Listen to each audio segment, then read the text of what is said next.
Gon, pasensya ka na pero hindi pa rin ako ganun kakumbinsido na dapat ka naming isama. Ha?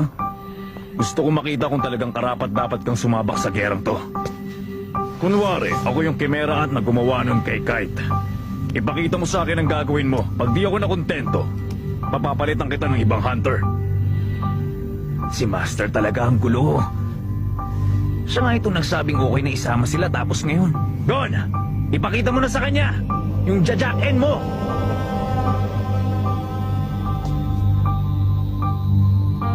Sigurado ka ba? Huwag mo akong insultuin! Kapag naramdaman ko nag-aalinlangan ka kahit konti, tanggal ka na sa grupo, maliwanag! Maliwanag.